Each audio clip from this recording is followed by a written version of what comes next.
زبان سے لا الہ الا اللہ پڑھ لینا ہی کافی نہیں ہے، لا الہ الا اللہ کے تقاضوں کو نبھانا بھی ضروری ہے۔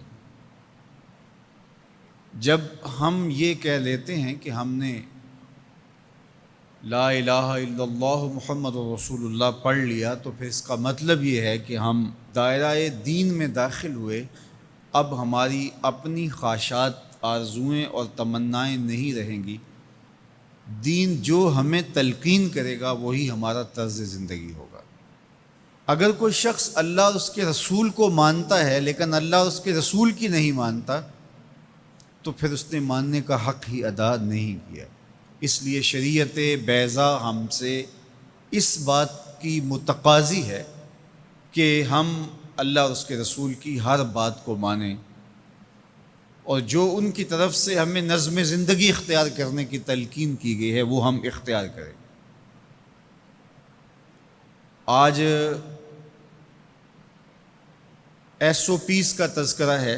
مختلف شعبہ حیات میں جب آپ کسی بھی دائرے میں داخل ہوتے ہیں تو وہاں کے ضوابط کو، وہاں کے قوانین کو فالو کرنا آپ کے اوپر لازم ہوتا ہے۔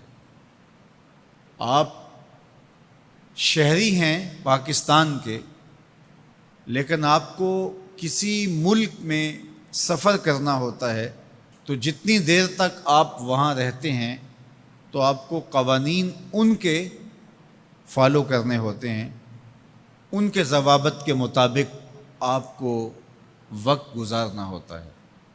تو یہ بات اچھی طرح سے ذہن میں رکھیے گا کہ اسلام صرف اعتقادات کا نام ہی نہیں ہے، بلکہ یہ ہماری مکمل معاشرتی زندگی، ہماری مکمل اقتصادی زندگی، ہماری اخلاقی اقدار، ہماری تقویم، ہمارے رسوم و رواج، طرز معاشرت، ایک ایک چیز میں اسلام کامل، اکمل اور مکمل رہنمائی دیتا ہے۔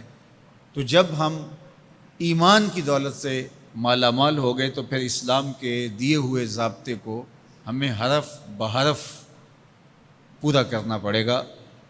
تو جو شخص اسلام کے دیے گئے اصول و ضوابط کے مطابق زندگی گزارتا ہے اور صالح اعمال اس کی زندگی کا شعار بن جاتا ہے، تو پھر اللہ اس کو صلہ کیا دیتا ہے؟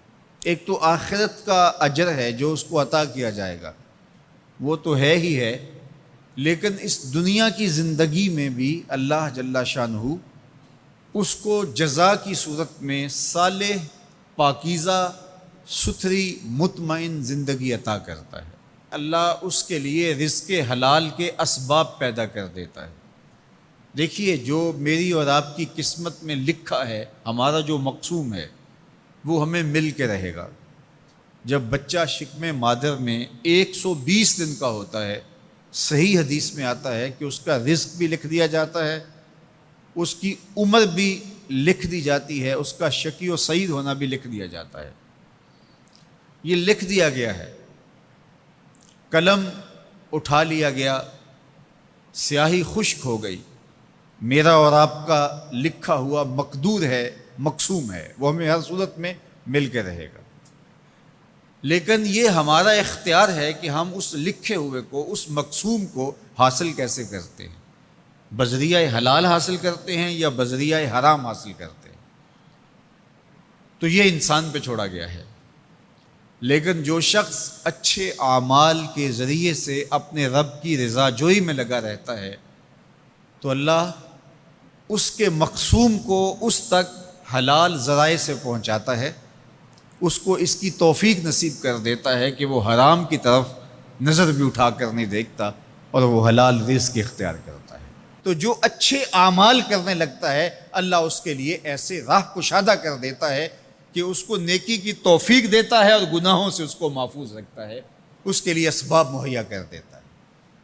اللہ کے محبوب علیہ السلام نے ارشاد فرمایا، اذا اراد اللہ بعبد خیرا اصلہ، جب اللہ کسی شخص کی بھلائی کا ارادہ کرتا ہے تو اس کو شہد کی طرح میٹھا اور مرغوب بنا دیتا ہے۔